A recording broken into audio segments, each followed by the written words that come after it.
What's up YouTube? Welcome to today's video where we are trying to revive a dead skill, and this is EK.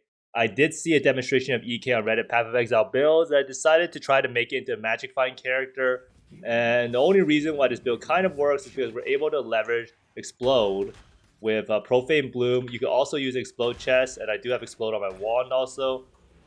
But overall, it's a very satisfying playstyle with full screen explodes that will make you feel like you're kind of playing Fire BV in a weird sense, but you're also able to run quite a bit of Magic Find. I do think that this build would also be fine if you did Fire Blade Vortex and you ran a lot of Magic Find and Rarity on your gear. Now, my current iteration of this setup, I am running roughly 96% quant, so I'm pretty much really stacked out on quant personally right now. And how much you want to use really depends on your comfort level with how much you're willing to drop. But as you can see here, the build is okay. It's not the tankiest build in the world, but it gets the job done in terms of actually clearing the map and giving you a lot of quant. So you can see here, this map is already at 237% quant. They pretty much just pop the boxes, and once you get the Headhunter buffs, it'll feel a lot better. It is a build that really revolves around Headhunter, as you may see. Oh no, I almost went inside the Vol side area. That wouldn't be good. So it is not too hard to make a build that can clear everything, but it is very hard to make a build that can also have a lot of Magic Find and quant. And getting 100% quant will feel very, very good if you ever find a God Touch rare. So right here, you can see we're doing the Harbinger. We actually try out the Alva and see what drops. Actually, I don't even know if I want to see that. Do we really want to see an Alva and be disappointed yet again? Let's see, Alva. But right here, this is using Profane Bloom, which is why you hear that explosion sound. You could also theoretically use Explode Chest, but if you use an Explode Chest, you can't actually run Greed's Embrace. Now you might be wondering, why does this build actually do so much damage with EK? And it's pretty much, it's kind of like the Ignite Vortex build that people are playing, where we're leveraging the fact that we're scaling all our damage with Hatred, and EK is a physical skill that will allow you to use Conversion. Now, the reason why I like this variant better than Tornado Shot is you can get more quant because you can actually run Shield Charge, which allows you to use Centauries. And let's see, the boss damage is nothing to write home about, but it will die sooner or later, right? And this is like near really high deli, and I think I actually put some bad mods on the boss. But sometimes you just can't kill it, right? The boss was too hard, but that map was 44% more monster life with ES. So actually the deli mirror ended.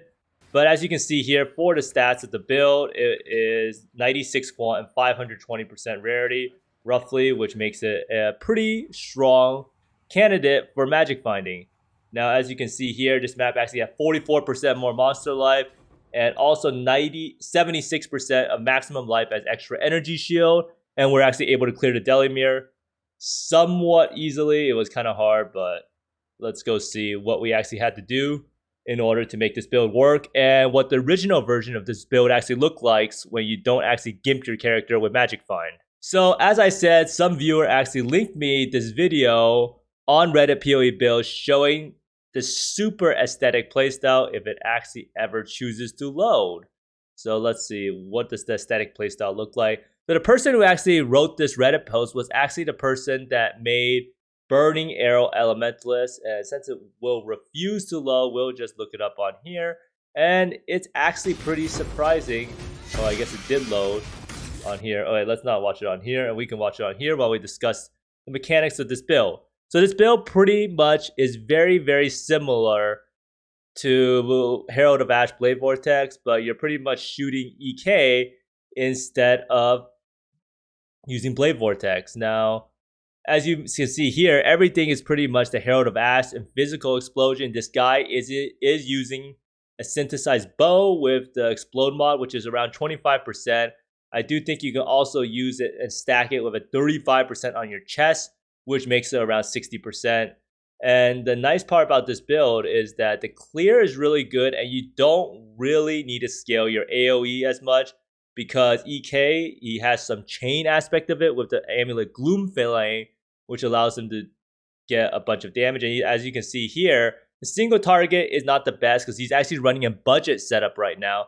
But we look later on when he actually uses a real setup in terms of damage, because he's not using his real gear, because he's trying to demonstrate that this build is actually doable on a budget. And you can see here it's a little bit more damage. He does have a headhunter on, and I think he actually has a Death's Rush in order to grant adrenaline.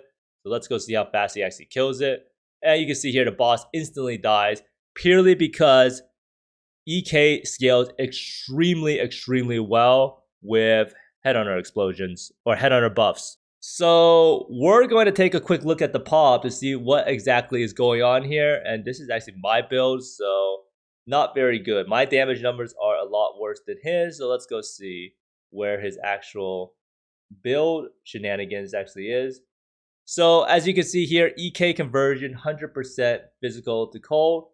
Now the reason why we want this is because we want to be able to convert all of our damage to elemental, but with elementalists, we're still able to scale all of the damage to grant us more ignite. But the 100% physical cold is granted through the Cold Master, which is 40%, Watcher's Eye with Hatred, which is 40%, and Glovecraft, which goes up to 25 or 35%. And Anomalous Cold to Fire allows us to convert 60% of the cold to fire. So we're converting all of the fizz to cold, and then like the majority of the cold to fire. Now the build actually uses Gloomfane, which is an amulet that grants you 42% of non-chaos as extra chaos. Now this is super important to know because of the way that damage scaling works when it writes non-chaos to chaos.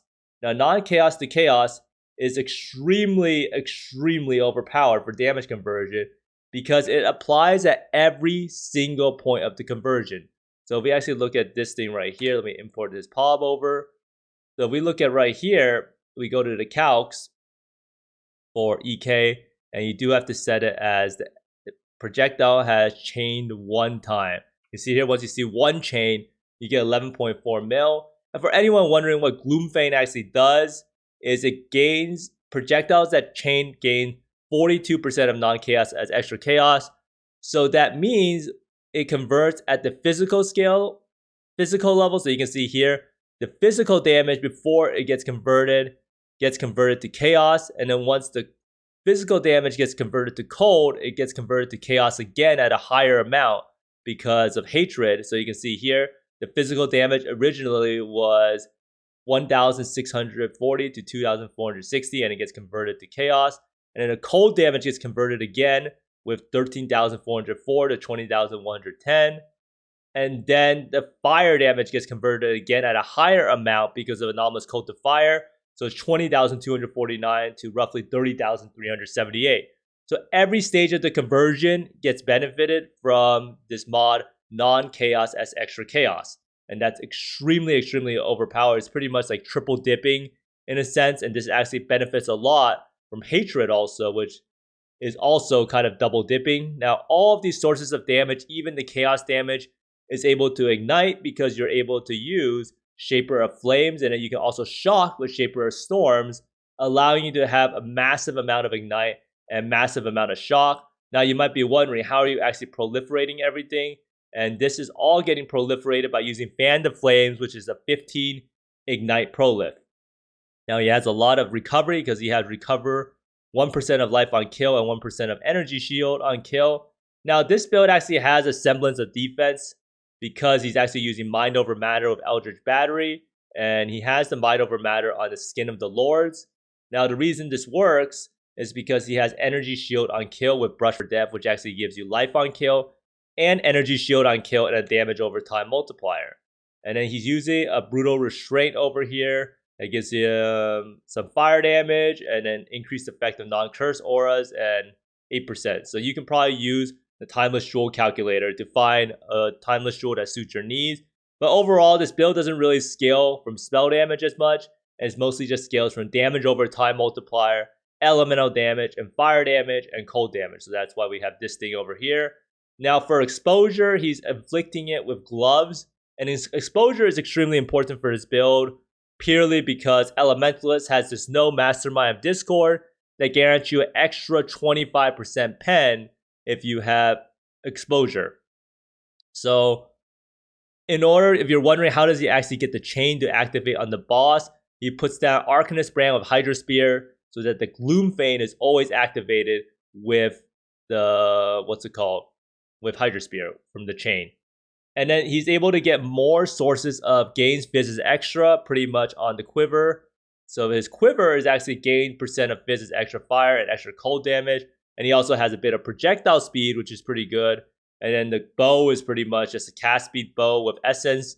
And then he has dot multi and then +1 gems. And he crafted on +2 support gems and gains 16% of fire damage. That's extra chaos damage. So overall, build is decently tanky, has relatively good synergy, has high armor. No evasion is probably the biggest problem with the build. And you should probably be running a Jade Flask instead of a Basalt Flask, but it is what it is. Now, you might be wondering about my personal setup, and this is the setup I'm using because I'm addicted to Magic Fight, and I kind of got bored of the Tornado Shot character because it's just boring playing the same thing all the time, and I do think that this build has better clear. If you ever played Tornado Shot and Delirium, you know that Ignite Prolift would be a huge benefit for the build because Delirium spawns a lot of mobs randomly, so you could not have to shoot all the time. So Ignite Prolift, in my opinion, is the best in terms of clear speed for this. Now, I'm unable to use a bow because I don't really want to use a bow because I want to use Centaurs. Now, the nice part about Centaurs is it actually gives you percent block with 30% chance to block is a really, really big defensive layer in general. And it also gives you 8% quant, most importantly. Now, this means that we have to use an explode one. I think the base I bought it for was, let's go see. A wand base is roughly 12 to 15 divines, depending on how much you pay. Now, the spell damage doesn't really benefit this build that much. It does a little bit, but it's not too big. But we do craft it with +1 spell skill gems and +1 physical spell skill gems.